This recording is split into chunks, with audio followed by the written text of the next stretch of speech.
Right now, right now. Right now, right now. Right now, right now. Right now, right now. Right now, right now. Right now, right now. Right now, right now. Right now, right now. Right now, right now. Right now, right now. Right now, right now. Right now, right now. Oh, I got a real good feeling. We try to bring you high-quality educational and informational content every single day. Why do you think the price is having such an anemic time? The news story of the hour. Jump onto the chart. Is this the beginning of a massive financial unraveling? We gotta add a little addendum to the show map today. So we start here on the daily. Now, we've been looking at the RSI on Bitcoin's daily chart for the last several days. They always have been, but it's been increasing over the last 50 years since we've been out there. The government has been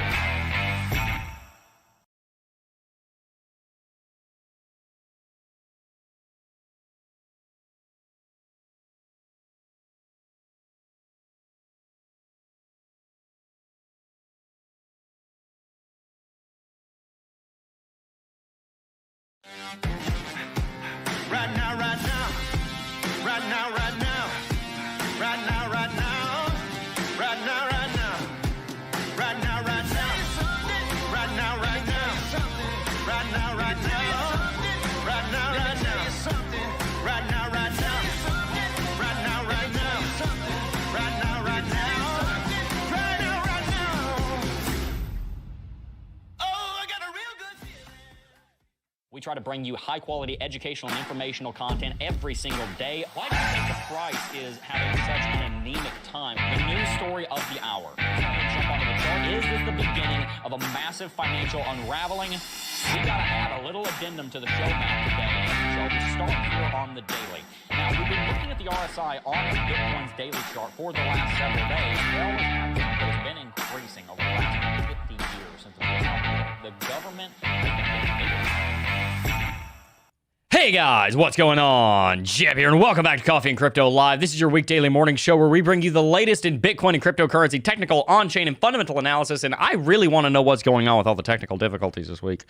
I am really sorry. It seems like everything just starts to break all at the same time. We used to have a joke that there is Adobe running around in here. If you know what Adobe is, you have to pay about $53 a month for, but it also means that the little dude's going to run around and try and break all of your technical assistance and your technical gear here on the stream. So do apologize for that, but we are here and we are ready for the stream. Oh my is in chat, so good morning to you. He said, good morning fam, hashtag FinSov. Welcome back to the channel, guys. Crypto Smitty in chat said good morning, and I did make sure that I fixed all of the issues from yesterday, and then the chart just decided to go ahead and give me another one. So I guess we're just bug testing as we go here. Sorry about that, guys. Grand Roofing Incorporated is in chat. Crypto Smitty is in chat. Let's see. We've got Grand Roofing Incorporated saying, don't just hit the like button. Like for the best crypto channel out there. Thank you so much. I'm glad you don't tune in for the lack of technical difficulties because many of you would be tuning out right now. But we have a lot to talk about in the realm of Bitcoin and crypto. We're going to be talking about, first and foremost, how Bitcoin is currently breaking above $23,000. Major development on the chart from that front. That's a big deal because 23K is a huge major level of resistance, and we're currently, even as we are live right now, attempting to break $1 trillion resistance on the total market capitalization charts that we've been watching for some time. We're also going to be then taking a look at the news regarding the M1 Abrams. If you don't know what news is going on over there, there's been a major development in the Russian-Ukrainian conflict, and of course, as you know, we like to talk about that because that is a pretty important piece of the puzzle. Just make sure I'm not echoing. No, I'm not. Okay. Fix that one, and then something else crops up. And then we are also going to be talking about the CME of the CME Group's prediction for what the EFFR is going to be raised to on February the 1st during the next meeting. So we got a great show lined up for you today. Really looking forward to it. We got Matt C in chat and Mike Lowry in chat. Let's see. We've also got Steve Guzman in chat. Said, "Hi, it's my boy Jebb." What's up, Steve? Hello. Ricky Rivera said, good morning, Jebb. Just smash that like. Thank you guys so much. Nick said, good luck with the charts. I appreciate it. I'll take all the good luck I can get. Electronic Gremlins. That's what I'm going to attribute it to. OMAC's in chat. Crypto Smitty in chat. Remix. We dropping down or what? Said repping the 914. We're going to talk about that for sure. Crypto Surge said, I love you, Jebb. You are the man. God bless you and your family. Thank you. We definitely need his love and support, and that's what we're always going to need. Don't forget your chart today. I just checked the hotkeys are, and I'm on record that I checked the hotkeys are working as far as they are set in the Streamlabs. So if something goes wrong, you know something weird's going on. I don't know. OMAC said, I'll help. I have a background in media and I would love to help. Well, thank you. I will consider that. We're not hiring anyone right now, but we may at some point later on in this year, and we will more than likely be looking in our own audience for that. But that's going to be many months from now. Okay, so let's go ahead and test it out. Boom. Okay, yes, it works. Thank you. All right, let's jump onto the chart here. We're going to look at Bitcoin just briefly, then jump over to CoinMarketCap, then we'll come back. We're going to talk about here in the first little bit, kind of our market recap, if you will, about the cryptocurrency market capitalizations. But first, let's look at Bitcoin. Bitcoin reached up to a new high last night. Rallied all the way up to $23,831.75, roughly. That was last night around 6 p.m. So Bitcoin was doing very, very well. Broke up to, as I said, a new local high, almost hitting $24,000. That local high is almost higher than these highs that we put into place back here in mid to late July and early August of last year. So we're going to go ahead and turn that red. That is our current maximum level of resistance. We've had a few of those, but of course Bitcoin has broken all of them so far. That's something very exciting that we're able to rally that quickly, and that even on a candle wick, we're able to push that high. Even on the candle bodies, you can see we're generally moving to the upside. Bitcoin is on a tear right now, and we're very excited to see it. You can probably see some of these articles up here we're going to be talking about in a little bit. I'm even, for once, I don't do this very often, I'm just going to show you the headlines so you can kind of see what's going on from a broad overview in the cryptocurrency space. But as I said, let's first go ahead and jump into the kind of a market recap here over on CoinMarketCap. Right now, Bitcoin is sitting at almost exactly $23,000, just about $100 above. We're bouncing around a little bit. One thing to keep in mind is that after that major rally that we saw last night, there has been a massive... There's been the liquidity in the market. The order books have been thinned out. That's the phrasing I'm looking for. The order books have been greatly thinned out, meaning that the resistance has taken a major hit. The resistance, basically, we were able to push through the lines. I mean, we're talking about war over here, so we might as well use that as an analogy. There is obviously in warfare, there's, you have your lines, and if you push through the lines and you get repelled, then that shows, okay, well, we found a way that we could incur against the lines, marking an incursion. So the Bitcoin market managed to make an incursion against $23,300, which was our resistance, pushing all the way up to $23,800. That's going to do a couple of things. One, that's going to reassure the bulls. Two, that's going to freak out the bears. And also, three, it's going to thin out the order books in the form of sell orders that the bears had up there, because now the bears aren't quite, and the bulls that are just selling to cash out, they're not, which you might call those a bear as well. Those people that have sell orders up here are going to be less likely to sell right here when they think, oh, wait a minute, Bitcoin might break that resistance. Why don't I sell at 24K? Those people that are going to go into shorts are going to think, why would I want to necessarily just go into a short right now when this just happened and that could have liquidated me? So just this one little movement, I know it only lasted an hour or two, that one little movement is going to freak out the bulls a little, is going to freak out the bears a little bit, and maybe give a little bit of strength to the bulls. It's a minor factor, but it is a factor at play. Now, the thing I want to show you is actually the market capitalization, because if you're looking at CoinMarketCap, you are looking at this and you're thinking, great, hurrah, hooray, dandy. We have seen Bitcoin break $1 trillion. It's at $1,050 billion. Remember, though, CoinMarketCap has a new crypto added to it every about 3 femtoseconds. So there's a lot of cryptocurrencies on here that are, how shall we say, worthless. And so they might have $100 million in value. They might have $2,000 in value, whatever. They contribute to this number, even though they're not really much of a contributor to the cryptocurrency ecosystem itself.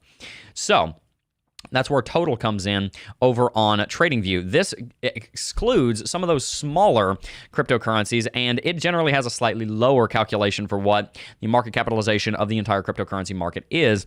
And right now it's sitting at $1,003 billion. So with that movement to the upside yesterday with Bitcoin, not only did we set a new high on Bitcoin, we also set a new high on the total charts. You can see that our local top was 1.014 trillion. So that's 1,014 billion on total. Remember, this is the chart we really want to pay attention to. Right now, it jumped all the way up to 1,024 billion. So that was a $10 billion increase over where we were at 1,014 billion. So again, global market capitalizations over here on CoinMarketCap's chart is very useful, and it's going to give us a general idea of comparing the current to the past. And that's something you need to do in technical analysis. You need to be able to just literally just look at the market and see where it is relative to other prices. But when we're talking about technical analysis, and when we're specifically talking about breaking a critical level of resistance, then we're going to want to pay very close attention to the exact numbers, because the level of resistance is at $1 trillion, and we want to make sure that we have that level very, very, very carefully mapped so that the choreography of how the market is moving is more well understood. So going back to total here, just make sure I'm on my chart. Yes, and by the way, like I said, I have a fix coming very soon for all of the buttons and everything. I have a stream deck that I'm about to get set up, so that's going to help with that. A couple of technical difficulties that we've been having. In fact, pretty much all of the technical difficulties we've been having, I already have the solution for. I just need to actually implement them. Anyway, looking at the total market capitalization charts here, there's a couple things that jump out at me. Number one is this uptrend right here. You can see this uptrend right here on total. Again, if you don't know how to get to this chart of market capitalization, go to tradingview.com/chart, and then you can even type in this exact URL right here if you want. Or you could come up here to the top left, go to crypto, not go to all. I don't know if it'll show up with all. Actually, it will. Look at that. Okay. Go to total.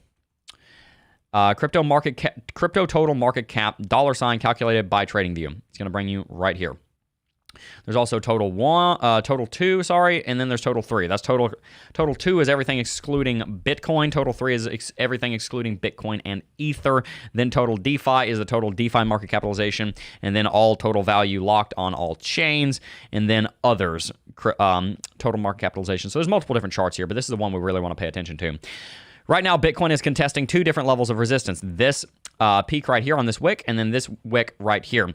This wick, we just kind of ran until we kind of ran out of steam. It doesn't seem like we necessarily hit an exact level there. I'm sure if I looked around enough, we could find a Fibonacci level, or probably not a trend line, probably not a moving average, but probably something we could look around and find where exactly that level came from. You could maybe argue that it was something like this, and then it topped out there. Whatever the case may be, 1,024 billion is just where it peaked out. However, this more recent peak, about an hour ago on the 900 hour, we saw total market cap charts rally right up to this uptrending level of resistance. Was support, now it's resistance, and this slightly downtrending level of resistance, and the intersection is exactly where we peaked out. So that is resistance that we're looking at right now. That is sitting at 1,010 billion, so pay close attention to that. That is $6 billion above where we are right now. $6 billion in the grand scheme of things is not very much in markets or in crypto, so it is very likely that we could try and break that today. Just keep in mind that we are trying to sit above 1 trillion, and we want to get back up above this level, set a new local high, because right now we're actually sitting on a double top right around 1,010 billion dollars. In fact, if I show you Lux Algo, I have a feeling it will tell us something about that. Oh, it doesn't. How about that? Interesting. Well, actually, it makes sense that it doesn't, because the chalk hasn't been broken. But if we do break above here, that's going to be a pretty powerful and important level of resistance to break 1,010 billion. And then we also have this break of structure right up here. So breaking above this level, which would be right around 1,015 billion, would likewise be very, very important. So let's just look at Lux Algo here on this chart for just a second, and then we'll move on to Bitcoin.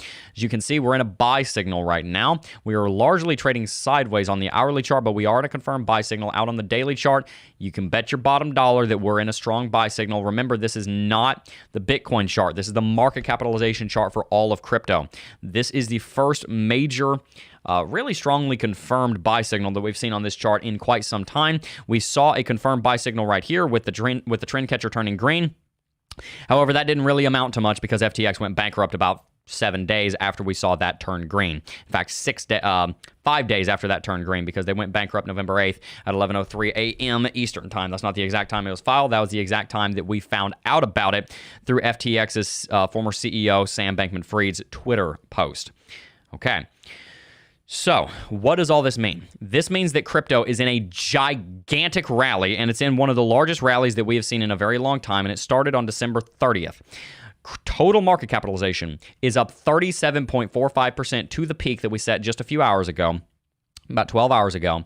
That is $279 billion have been added to total cryptocurrency market capitalization. So I just want to put that in perspective because crypto moving to the upside, that's well, fine, and dandy. But if you don't know just what that equates to, well, the thing is you need to have... perspective. You need to have perspective. So a couple things I want to mention here on this chart as well before we move on are as follows. Right now, we are currently making a double top. Our local top right now is $1,024 billion, if you'll remember.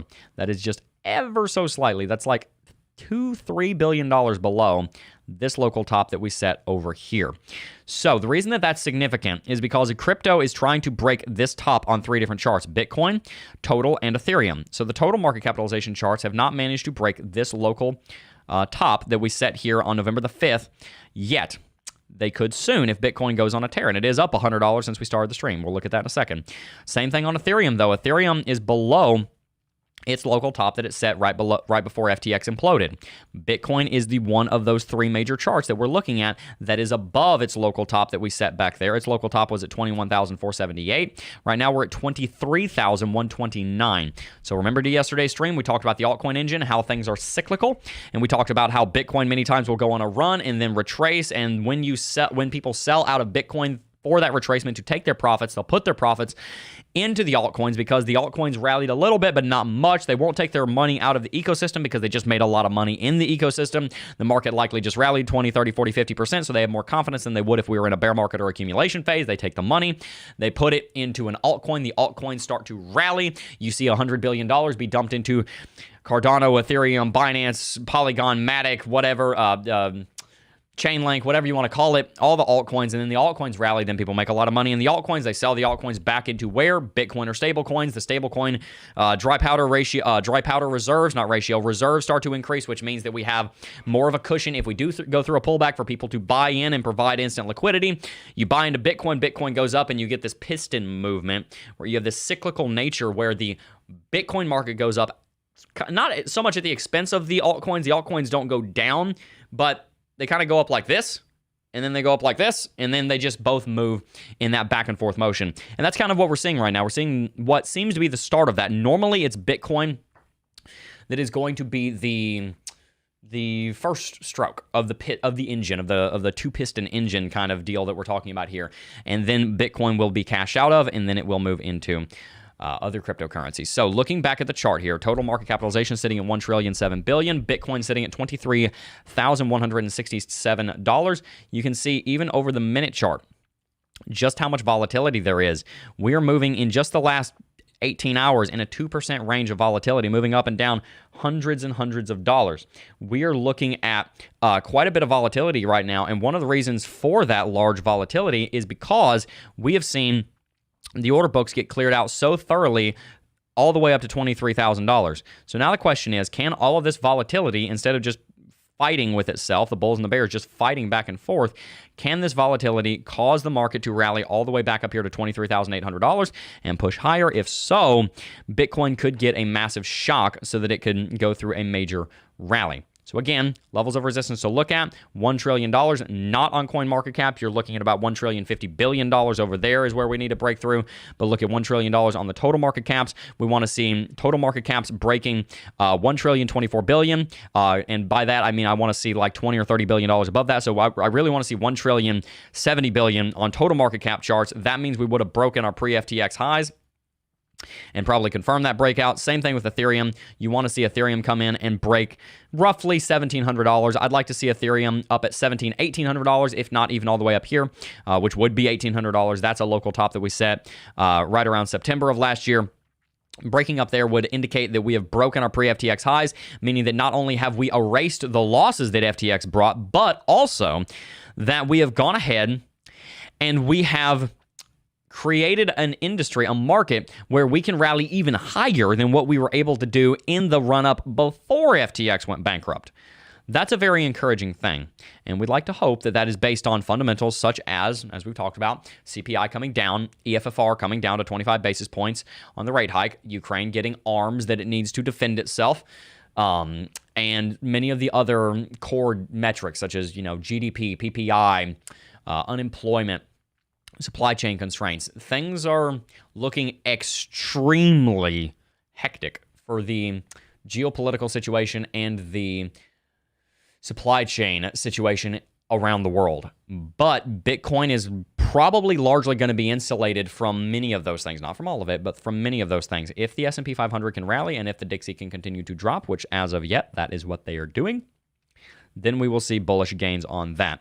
All right, we're going to read chat for a second, then we're going to jump into the S&P, then we're going to look at Bitcoin on the shorter-term time frames because I know you guys are very excited to see where Bitcoin goes over just the next few hours because this is definitely like watching a horse race right now, guys. It's pretty exciting. It's dun dun dun dun dun dun. It's very exciting. There's a lot going on, and I'm really, really pumped to see how Bitcoin does. All right, we've got 600 people watching live today. So if you are new to this stream, this is the live stream for you where you are going to be taught about a concept that I came up with a couple of years ago called financial sovereignty. That is the idea that you should be sovereign over your finances, not the other way around. Many people live a slave to their finances. Their finances are their king rather than you being the king of your finances. I want you to have sovereignty. That word implies kingship. It implies authority. It implies dominion. I want you to have that over your finances, that they may be a tool for you to use to better your life so that you can go forth and do whatever it is that God has for you. Do whatever it is that you need to do for your family. Do whatever it is that you need to do to protect your kids and to provide a home for them, take care of your family. That's what I want for you. It's a bit different than financial freedom because whatever people define financial freedom is, many times what that turns into is how many Lamborghinis can I buy and how much can I flex on the haters on my 3,000 Instagram followers. That's kind of what financial freedom has turned into. So I kind of stray away from that term. It's not that I have necessarily anything against it. I just think it's been a little bit corrupted through pride and greed. I'm much more interested in financial sovereignty, the idea that you have complete control over your finances and that you have enough of them and you have control over them that they may work in your favor. That is what I'm trying to teach you how to do and how to have every single day here on this channel. So make sure you subscribe if you have not already. All right, we're going to read chat here for a couple of minutes. I normally like to read chat 2 or 3 times during the stream. This will be our first one, and then we'll go ahead and jump right back into the charts. We're going to look at the S&P 500. We're going to look at CME futures. We're going to talk about the EFFR. We're going to talk about CPI. We're going to talk about a few different things. All right. Let's see. Shannon Sharp is in chat. Hello, Shannon Sharp. Hello. All right. OMAC said, hello, Jebb. I would help you because I believe in your channel. No money is needed from one believer to another believer/brother. I appreciate the offer on that, OMAC. I will definitely keep that in mind. It's actually not a money thing. Because we're doing fine on that front. Although I definitely appreciate that. It's more of just kind of a bandwidth thing. We're trying to.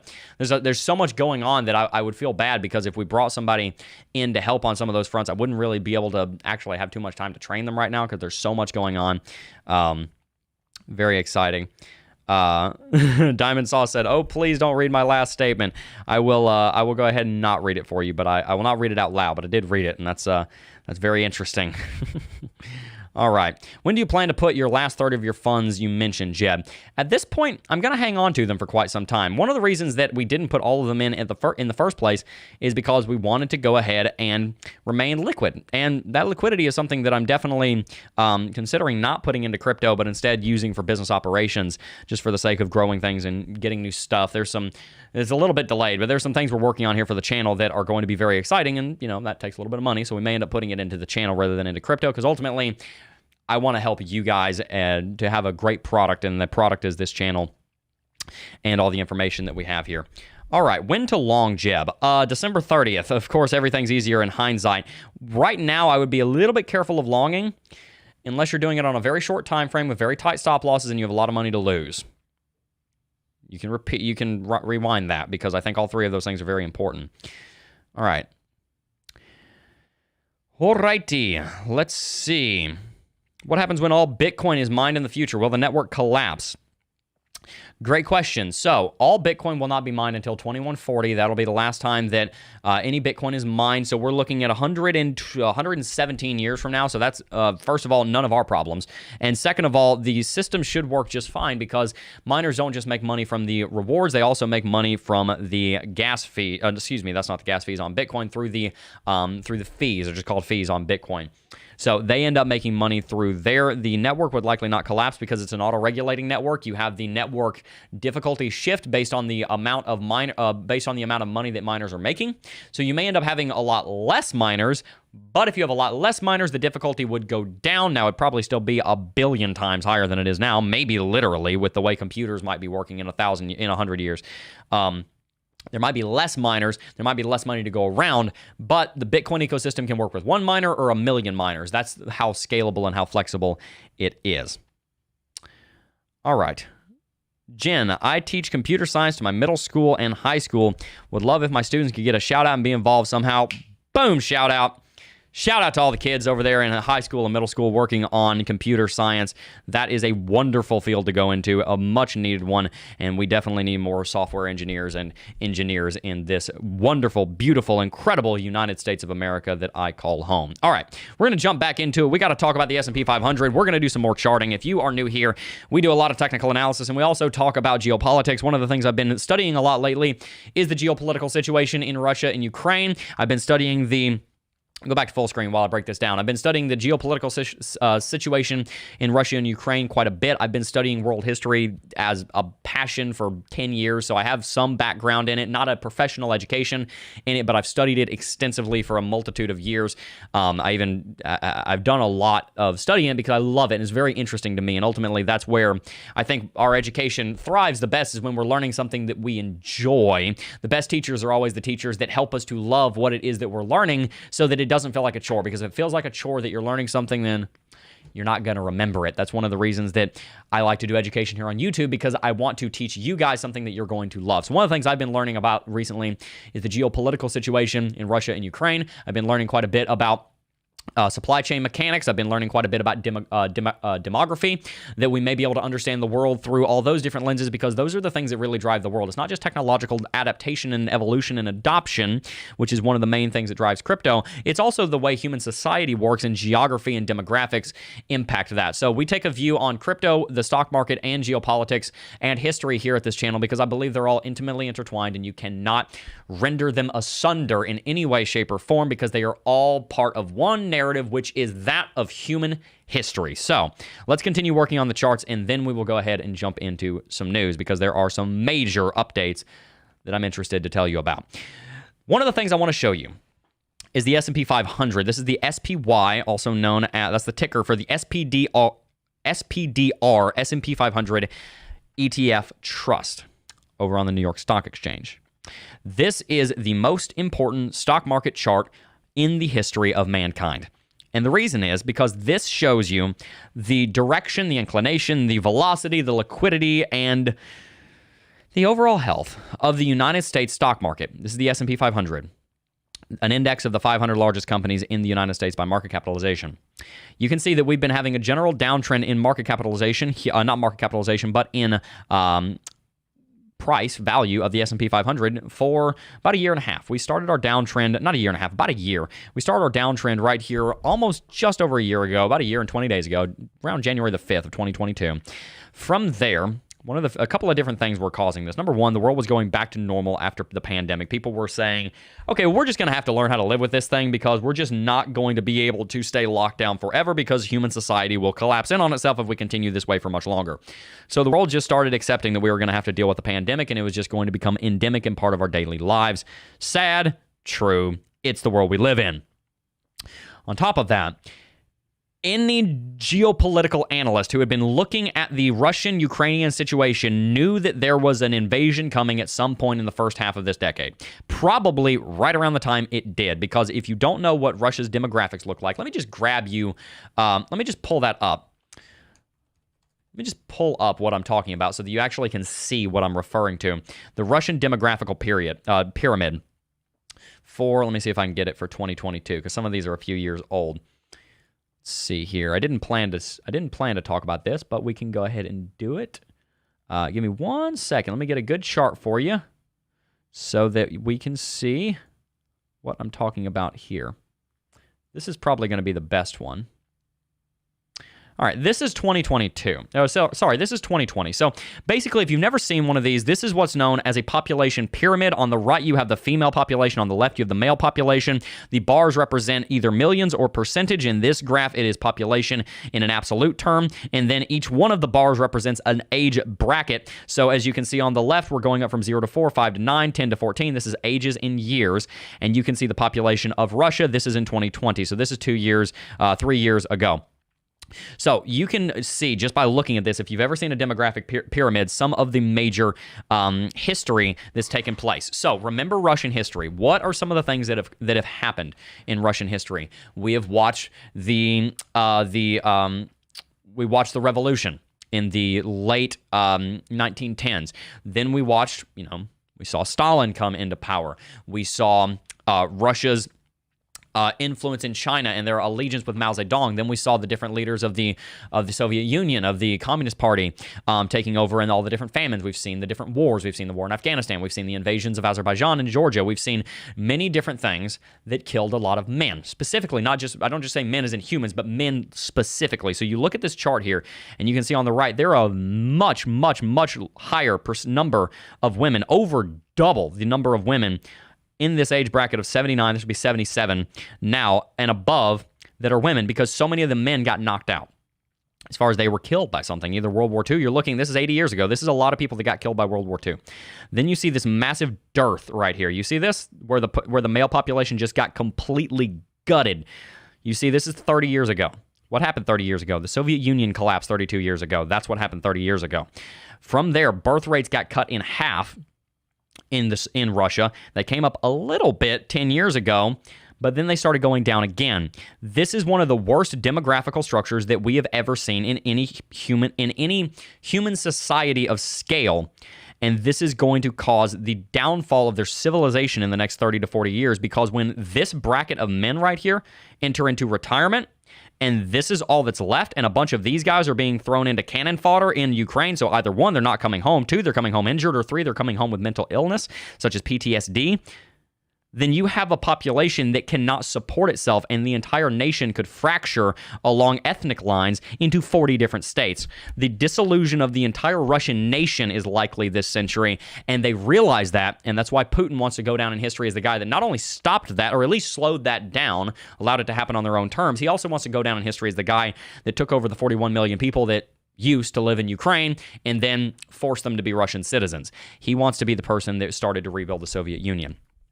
So it's a little bit off topic, but I just want to show you guys why I'm looking at the demographic structure, the demographic side of things, why I'm looking at the population side of things, the geopolitical side of things, because Russia being backed into a corner, and it acts like a feral animal whenever it's backed into a corner, is bad news bears for the rest of the world, because Russia is one of the biggest exporters of raw resources that go into almost every single supply chain, from food to oil to natural gas to anything you want to name. And they're also pointing an army at Europe, which is probably the second or third largest hub of commerce in the entire world right now, tied with the United States and Southeastern Asia.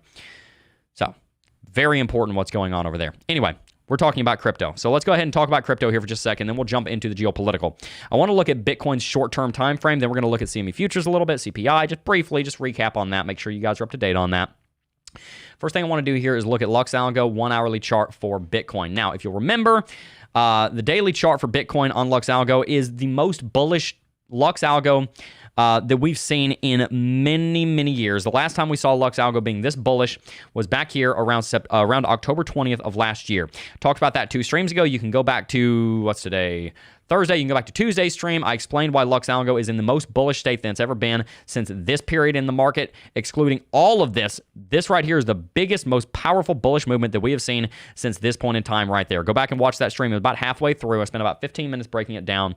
You would, I think you would gain from watching that. But continuing on with what we learned in that stream, what we talked about yesterday, I said yesterday that we want to see Bitcoin hold above this center line on the top reversal zone on the daily chart for Bitcoin over USD. I said that's going to be very difficult. However, today, Bitcoin's actually trying to do it. It's actually trying to bounce off of this center line.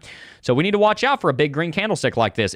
It's a little bit it's a little bit risky to go into a long right now because we've already rallied so much and we do need a correction. So you can try it at your own risk. But I'd say it's even more risky to go into a short right now because Bitcoin, you just don't know what it's going to do. The bulls are going nuts right now, and they are very, very powerful, and they could break at any point, break to the upside at any point. Everything out here on the daily chart for Lux Algo is looking absolutely fantastic. By the way, shout out to the philosopher. I see you in chat. Welcome back to the stream, my friend, and Crypto Mini Bike and Jeremy Shorter.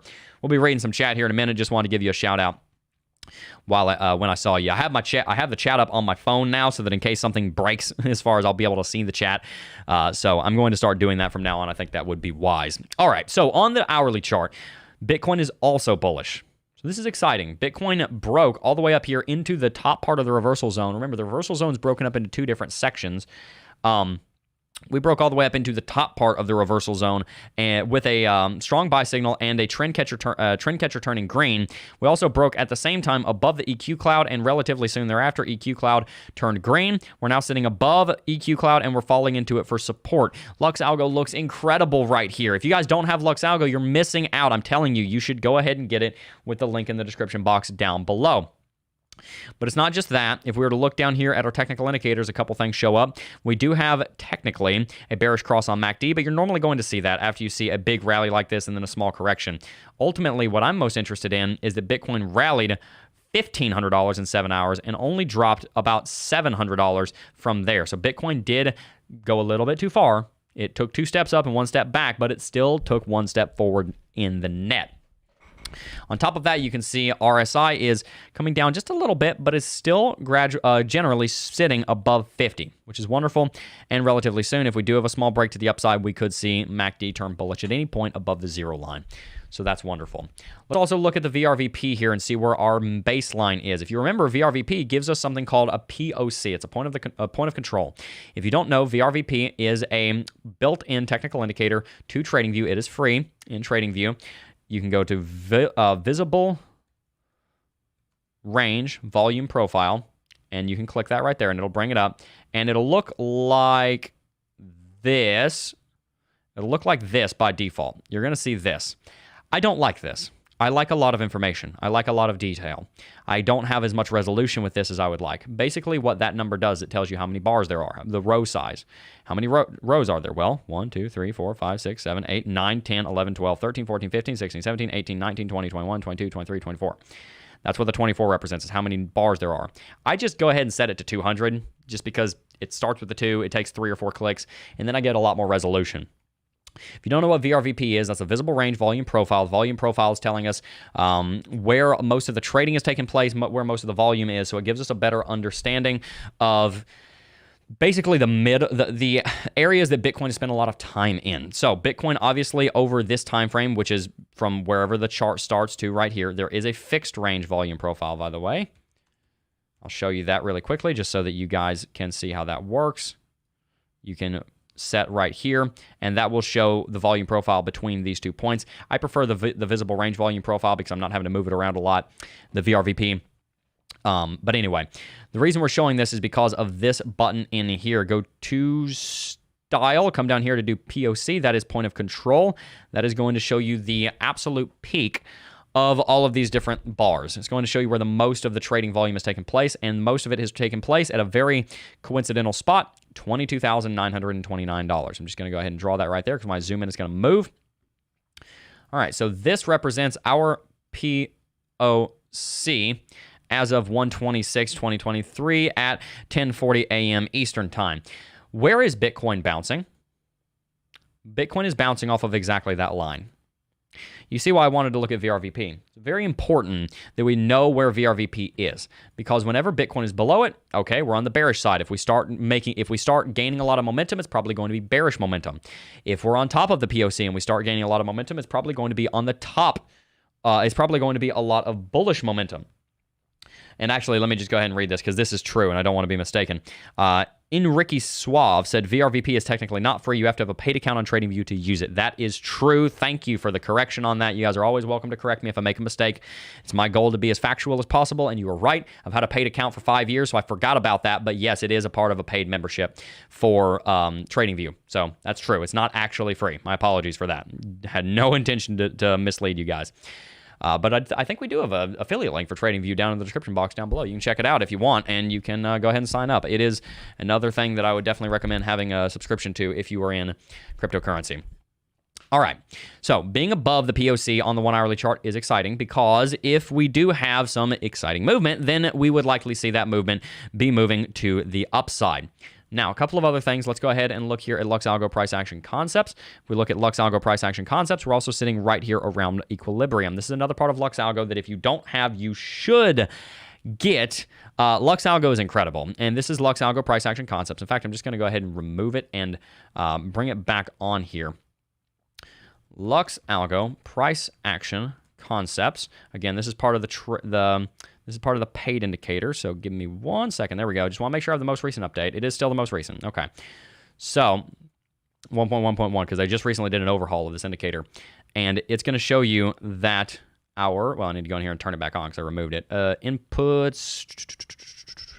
Where are you again? I forgot where it is. There we go. Premium and discount zones. That's what I'm looking for. So if you bring that back online in Lux Algo, it'll pop up here in right about now. Boom. Got it. Almost. Man, I try and do that with my son. I'm like, hey, green, and the green light will change. He loves that, my 2-year-old. Anyway, we're at the equilibrium right now. This tells us that we have a 50% chance of going to premium, 50% chance of going to discount. It's a toss-up right now. I have seen this number be 90% and this number be 10%. Just jumped up to 51%. But essentially, this is telling you what the betting odds are on whether Bitcoin goes here or whether Bitcoin goes here, or whether the S&P 500, the stock market, the DJI, whatever you want to look at goes where. This is pretty exciting to me. I'd like to see Bitcoin move to the upside here. Obviously, equilibrium being right here makes a lot of sense. It's just ever so slightly above POC. So VRVP is going to give you a little bit of information of where the point of control is, but Lux Algo is going to give you that information in even more detail, and it's going to tell you which direction is more likely that the market will move in, all while also giving you a ton of other different things to look at here. I don't have time to go into all of them, but there is a lot in here, as you can see, and this is just one of the many different indicators that are in this package. Make sure to get Lux Algo if you don't have it already. All right, so what's the prediction, I suppose we could say, for the short term? And then we'll zoom out, read some chat, and then go into the geopolitical, and then we will back up a little bit and read some chat and wrap it out. Okay, so here's my understanding. Bitcoin is ever so slightly stair-stepping to the upside, and I mean slightly.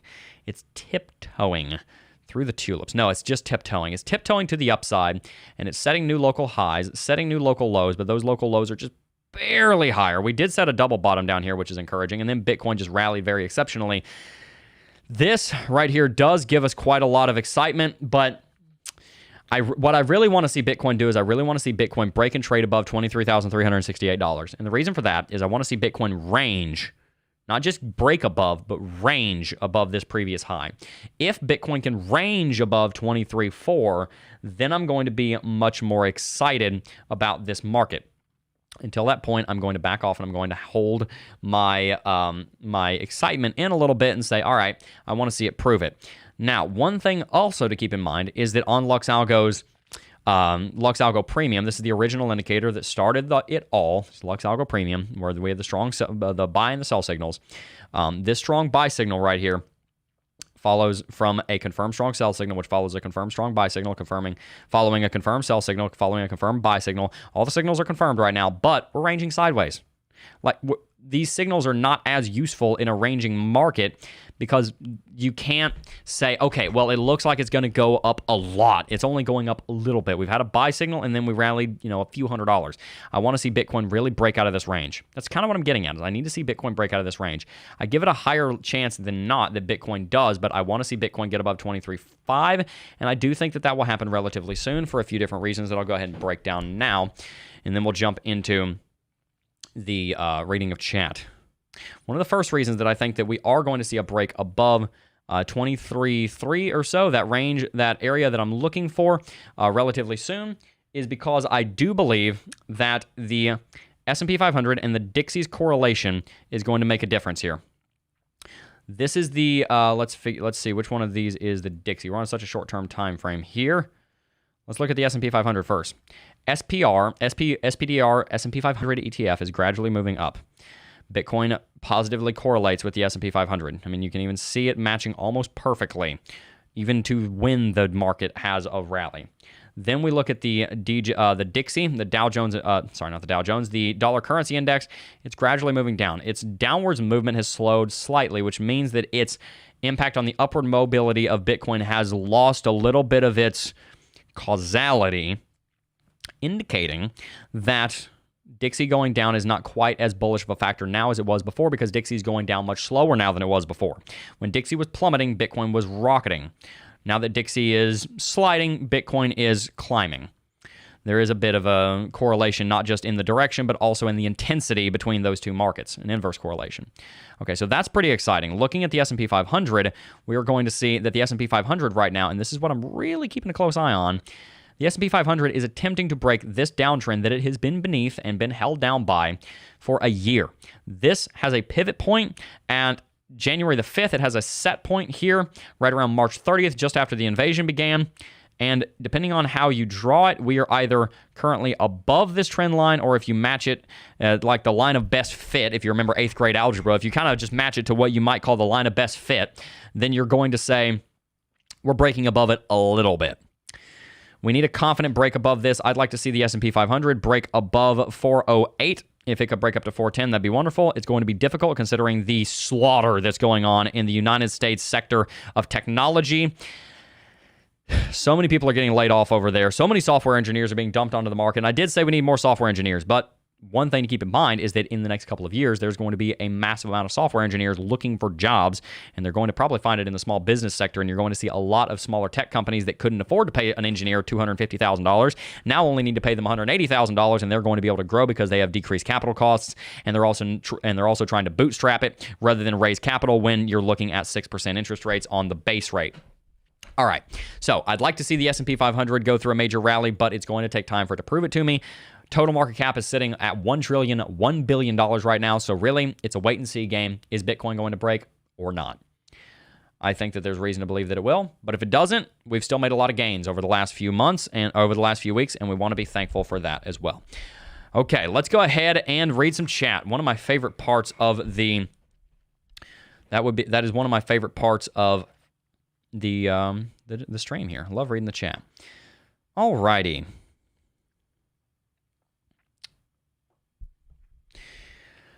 Putin been warning since Bush's era. Yeah, Putin's been over there wanting to rebuild the Soviet Union for a couple of decades. Now he's been preparing his chessboard, and now he's willing to play it. By the way, we had a super sticker, I think it was. It wasn't a super chat, it was a super sticker, I think. Let me find it here in chat. Yeah, Silicon Valley Stoic said, good job. Thank you. Thank you so much. Really appreciate that. That donation, that means a lot to me. All right, I believe it's available for free on that chart in the advanced rating section of Coinbase. Interesting. Did not know that. All right, there were a couple other chats in here that I definitely wanted to read. Over 600 watching and only 200 likes. Come on, people, smash those likes. That's right. Let's see if we can't get up to 400 likes relatively soon. Thank you guys so much for your likes. They help to support the channel. How did you get the chance to show on Lux Algo? You showed fast. Not sure what you mean.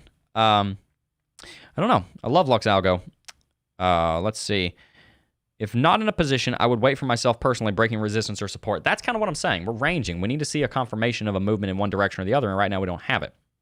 I think it'll be bullish, but ultimately it doesn't really matter what I think. It's a wait-and-see game. We'll find out when we find out. We can try and predict it all we want, but it doesn't even matter if we do predict it, because what we need to do is we need to be in a position to take advantage of it if it happens. Does that make sense? Okay. Yes, you are correct. You can use VPVR on charts for free through many exchanges. That makes sense. I do all of my charting on TradingView, so I wasn't aware of that, but that makes a lot of sense. Alrighty, read one or two more chats if I can find. Right now I'm in red light, green light game mode. Don't get caught red-handed when the bears turn the light red, but don't let go too early. Good way to put it. What I was talking about also with the green light thing is that if you guys have a kid, here's something that you can do to just make them go absolutely wild. They're like, yeah, this is awesome. You just look at the light when it's turning yellow, and then you look at it when it turns red, so that you know yours is about to turn green, and you just look at your son and you go, you ready? And he says, yeah, and you go, green, and then it turns green. He's like, yay, how do you do that? You're magic. My son loves that. All right. Wow, so far behind this morning, I just realized I don't have a cup of coffee yet. What's up, Crypto Mini Bike? Really appreciate you for being in chat. All right. And we also have one more I want to read, and then we'll go ahead and move on here. Jeremy Shorter said, sorry I haven't been able to watch the past couple of days. Business meetings both mornings, and just wrapped another and was able to hop on finally. Well, thank you so much for joining us, Jeremy Shorter. We're about to jump into our test message. I see it, Red Robles. We're just about to jump into our final segment here, and I'm going to talk a little bit about the geopolitical and the macro. So first things first, let's talk about some of the numbers that are impacting Bitcoin. I've already mentioned them a little bit, but I just want to remind you so that you know that they're on the front of your mind. February 1st, important date. You're going to want to pay attention to that. That's when Jerome Powell and the Fed's going to come out and tell us what the next rate hike is going to be. CME Group is giving it a 98.2% likelihood that it's going to be a 25 basis point rate hike. That would put the rate at 4.75%, 4.5 to 4.75%, basically 4.75%. That will be announced February the 1st, which is a Wednesday. It's a week from yesterday.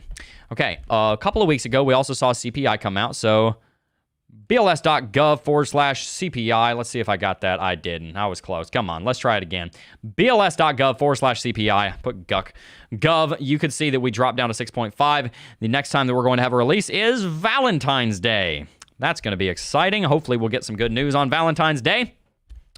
And we'll see CPI dropping again. I think that you're going to see energy drop down here below all items less food and energy. You're likely going to see this drop down to maybe even like 4%. I could see that dropping a lot. That's going to drop all items down a little bit. We'll probably still be at 6% or just ever so slightly above. Definitely something you're going to want to have on some kind of watch list. Now, also want to read you a headline. Not going to jump into too much detail on this because this is just kind of... At this point, it doesn't even really matter too much. People want their money back, and this is just one wheel in the. This is just one wheel in a cog in the machine. SBF allegedly used FTX money to invest $400 million in obscure VC fund. U.S. prosecutors allege that SBF's Modulo investment was likely made using misappropriated money from FTX deposits by customers. Palpatine. That's they've been using this picture a lot. This is turned into the meme. This is turned into the face of this whole debacle. Emperor Bankman Palpatine. Sam Bankman Empire. I don't know. How do you want to say it? Sam Bankman Federation. Who knows? As you can see, he's also apparently Darth Sidious. Anyway, moving on here. This is one time I'm actually going to do this because I want you to just read some of these headlines. I'm going to refresh them just so you can see. There's a lot of things going on right now in the news. I'm going to break it down briefly, but let's just read some of the headlines. Russia reacts to U.S.-Germany tank deliveries to Ukraine. Direct involvement in the conflict is what Russia allegedly said. This is 4 minutes ago. This is a live stream, remember. Russia fumes over NATO tanks heading to Ukraine, revealing a Kremlin coming to grips with reality. U.S. to send M1 Abrams tanks to Ukraine. Biden announces U.S. sending M1 Abrams tanks to Ukraine, etc., etc., etc., etc. I'm not going to go through all of these, but there are a few different articles that I want to read and a couple of different quotes that I want to recite. But first, let's go ahead and break down the geopolitical situation today. February 24th of 2022, Russia, because of its collapsing demographics and the fall of the Soviet Union and Putin's pride and their desire to expand and conquest in the 21st century, which is generally frowned upon in the modern world, decided that they were going to invade the sovereign nation of Ukraine, which did used to be part of the Warsaw Pact, which was what made up the Soviet Union, but broke away and became its own nation in the early 1990s. 2014, when Crimea was invaded, they didn't really have much of a national identity. They didn't really have much of this kind of like patriotism. Well, that's changed in the last 8 years, much to Russia's chagrin and surprise. And Kiev has put up a ridiculous fight, despite being outnumbered nearly 5-1. They have managed to hold off Russia to date and even recapture much of the territory that the Russians blitzkrieged in the early months of the war, especially around Kiev, the Kharkiv region in northeastern Ukraine, and also the Kherson region down in the southern part of the nation of Ukraine, where the Dnipro River outflows into the Black Sea, which goes into the Mediterranean, which goes into the Atlantic. So they have managed to hold them back for quite some time. What we have just seen is, and I know I've said this like 3 times this week, but it's because every time we have a new announcement, it's bigger than the last. This is one of the most important announcements that we've seen of this entire war. Over the last couple of days, we got confirmation that German Chancellor Olaf Scholz would be sending Leopard 2 main battle tanks to Ukraine. Even Leopard 2 A4 is the most recent variant. We're going to tie all this into crypto. I know you're wondering what this has to do with Bitcoin. It's important to your life, even if it's not important to crypto, but we are going to tie it into crypto nevertheless. greenlit that, and also seemingly greenlit other nations, especially Poland, Finland, a couple of different nations that want to send Leopard 2s to Ukraine, to send them to Ukraine. This is the most obvious proxy war in the history of modern conflict because everybody who is sending Ukraine arms doesn't want Russia to invade mainland Europe, because Russia would love to push all the way into Eastern Germany and rebuild the former Soviet territories and reestablish their borders in a way that they get 100 million new people that they used to have under their rule, and they reestablish borders around the European Alps that they're able to have a much more defensible position over. The United States, Germany, NATO, the European Union, everyone involved on the North American and the European continent realizes that is a very bad thing. We need Russia to stay away. We need to stay them in. They need to stay in their corner. They can, I guess, continue to sell us their oil and their wheat, but they need to stay over there and not bother us too much. That's kind of the geopolitical game that we've been playing for 70 years. Is the Soviets are just they're the mean kid on the playground. We need to keep them away so that we can go have our fun, and then they can just stay over there. So the Russians don't really like being the mean kid on the playground. They like being mean, but they don't like being ostracized. So they want to go and conquer Europe so that they can defend themselves, and also so that Putin can go down in history as the guy that rebuilt the Russian Empire and then the Soviet Union, and then now he's building the third Soviet, whatever he wants to call it. And he's going to do whatever he has to do that. So the United States realizes that ends up leading to Russia more than likely declaring a war on one of the Baltic nations, probably all three of them, or Poland, or Romania, or Moldova. Moldova, as far as I'm aware, is not in NATO, so that wouldn't contractually and by treaty be America's problem, but declaring war on any of those other nations, including Finland, well, not including Finland because they're not in NATO yet, but declaring war on Lithuania, Latvia, Estonia, Romania, or Poland, which are 5 nations that Russia would very much like to have in its control, its direct annexed control, would trigger an Article 5 declaration of war from the United States and all of the other member states of the NATO alliance, and you would see World War III, boots on the ground. So, a couple of things. Olaf Scholz did not want to be the leader on this. It's kind of scary when you see Germany leading on anything militarily. We saw them lead in World War I. Didn't end up so well. We saw them lead in World War II, ended up way worse, and that's a lot to say because World War I was horrible. During the 18th century, 18th, 19th, 20th century, every single one of those centuries, Germany ends up becoming a military power, and then, oh crap, now we have to figure out what to do about that. So Germany wants to atone for the sins of the past by being pacifist. They want to go Switzerland's route. They'll make arms, they'll give it to other people, they'll sell it to other people, but they want to be pacifists. So Olaf Scholz, especially his party and especially his government, did not want to lead on this. He said that they would go ahead and allow that to happen, of the Poles to send Leopard 2s and for themselves to send Leopard 2s if the United States led by sending M1 Abrams. This morning, President Joe Biden announced, actually, I don't know if he's actually come out and announced it yet, but there's pretty much confirmation that 31 M1 Abrams tanks are going to cross the pond and be sent to Ukraine. There's a couple things here. Number one, M1 Abrams are the most sophisticated piece of mass-produced military hardware in the history of modern warfare. These vehicles are much more than tanks. They have all kinds of different sensors, targeting computers, guidance, many different pieces of technology on them that for them to be sent to Ukraine, the United States is going to have to actually strip much of the technology out of the M1 Abrams and make them less sophisticated so that they don't hand over the most sophisticated military technology straight to the Russians, because the United States wants to help Ukraine win so that they can, beat Russia, but they also don't want to give Russia all of that tech. So they're going to have to strip these down. They're very likely not going to be able to deploy M1 Abrams on the battlefield even by the end of this year. It's probably going to take into next year. And also, the supply chain and the part supply chain and the backing for an M1 Abrams to keep the thing running and repaired, that doesn't exist in Europe in the way it does for the Leopard 2. So Ukraine really wants a few hundred Leopard 2s. That's what it really needs. But some M1 Abrams over there getting sent over there, that's a great photo op. That's a great way for the United States to say, Ukraine, we're on your side. We want you to be in NATO. We want you to survive, and we want you to absolutely take out Russia from the point of view of their demographics, because Russia's losing a lot of men in theater right now, and also from an economic point of view because Russia's economy is in shambles. standard of living is kind of stabilized, but the GDP has gone down significantly. So anyway, those are a couple of updates. The point here is that you're going to see you're going to see Leopard 2s on the battlefield probably within the next few months in preparation for the spring offensives from both sides, and you're also likely going to see M1 Abrams in theater probably a year from now. It'll probably take that long for them to be in theater and to be able to be supported, because you can send a tank on a heavy lift military carrier and send it to Ramstein Air Force Base in Germany, and then put it on the back of a train and then send it to Kiev, and you could have that tank over there in 2 months. But for the thing to be supported and to having the supporting infrastructure to back up that tank being operational in the battlefield, you need to build out that infrastructure, and that can take time. So you might see M1 Abrams doing photo shoots in Ukraine. For them to actually be the tip of the spear, as you will, that will take time, so they're going to have to make do with Leopard 2s right now. But Leopard 2s were specifically designed to counter modern and Soviet-era Russian hardware. So both of them are big developments.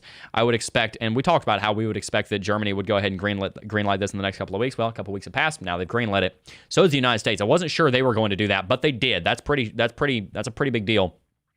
The United States holds on to its military hardware very closely because one of the advantages the United States has is that it has technology that's 20 years ahead of everybody else.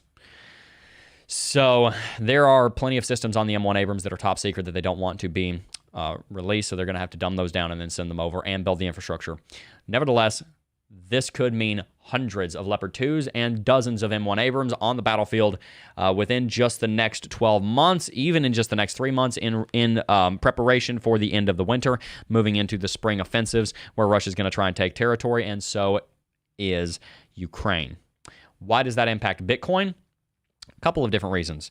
Number one, with all these tanks going over there, the military manufacturers of these different tanks need to kick their production into high gear, and all of their stocks have already started to go up. The military-industrial complex actually makes up a good portion of the United States economy. There are a couple million people that are in a job for Lockheed Martin, Boeing, the different companies that produce this hardware. Hundreds of companies produce this hardware. They start making probably more money. They start making more hires. That stimulates the economy. War, in a way, and this is sad, but for the United States, it's shown true, can actually be pretty good for the United States economy because it's very rare that the war takes place on U.S. soil. It only takes place across the pond, and you are building things for the war, and that stimulates industry, which will help to bring online the United States industrial complex, which needs to be brought back to life.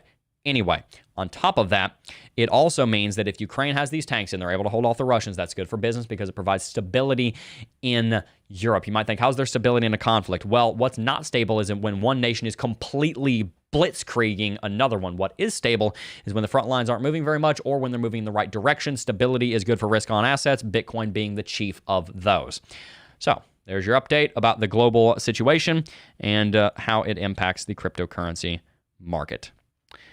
We can all hope and pray that the conflict ends at any moment. That would be the desire, but the second desire would also be the Ukraine wins. Okay, let's read chat here for just a minute or two, and then we're going to wrap out. We started a few minutes late, so we went a few minutes late. Let's see. The war is cheap for us compared to a full-scale U.S. versus Russia war. Right. And also the other thing is we're sending them, and by we I mean NATO, is sending Ukraine mostly military hardware that is in storage or is slated for decommission or is the secondary, more crappy stuff that we don't really use in our own military, like Javelins and HIMARS. We built those things somewhat for this purpose so that we could send them to other nations and we wouldn't be giving away too many technological secrets for proxy wars. All right. Abrams are too expensive and unreliable tanks, very maintenance intensive. That's what I'm talking about. M1 Abrams are very powerful, but they do take a lot of maintenance. That's right. All right. Let's see.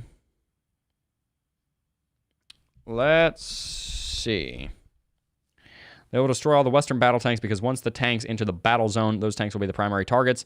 They also want to take those tanks back to Russia to reverse engineer. That's right, and that's what I'm talking about. The M1 Abrams are probably going to be in Ukraine doing photo shoots for 2 years until they can be used in a way that they're able to pretty much guarantee absolute victory. The thing is, though, guys, at this point, if Russia gets the military technology, it's not that big of a deal because they don't have the. It is a big deal, but they don't have the military industrial complex to recreate any of that technology. They have no semiconductors. They don't have advanced engineering. All of the components of their own military vehicles come from Western companies like Intel. They can't build this stuff on their own. And they're going to be under extreme sanctions for probably 30 years, at least, if they don't collapse in on themselves. At this point, getting the tech would be bad, but at the same time, the tech was created for this purpose. So the United States doesn't want them getting the tech, but the tech has a purpose. The tech is not the end. The tech is the means. Tanks are already in Europe. Over 1,200 armor were arriving in Vlissingen last month. Interesting. All right. I'll start a company with a sole mission of getting contracts for Russian rebuilding. Gonna make bank. Yes, people are gonna make a lot of money with that. I want to acknowledge that Lux Algo is a killer brand name. It is a really good name, isn't it? It's the luxurious algorithm. That's what it's short for. All right, guys. Well, that's going to wrap it out for today's stream. I hope you did enjoy today's Coffee and Crypto Live. I really appreciate all of you tuning in and being patient with me with the little bit of a glitch here this morning, but we're working on everything. Thank you guys so very much for tuning in. If you have not already, hit the like button. Let's see if we can't get up to 350 likes. And make sure that you smash that subscribe button. Hit the post notification bell so you'll be updated every single time we go live.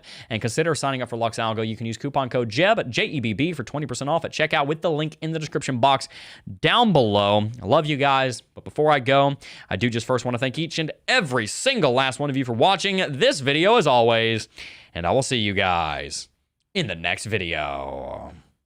Peace.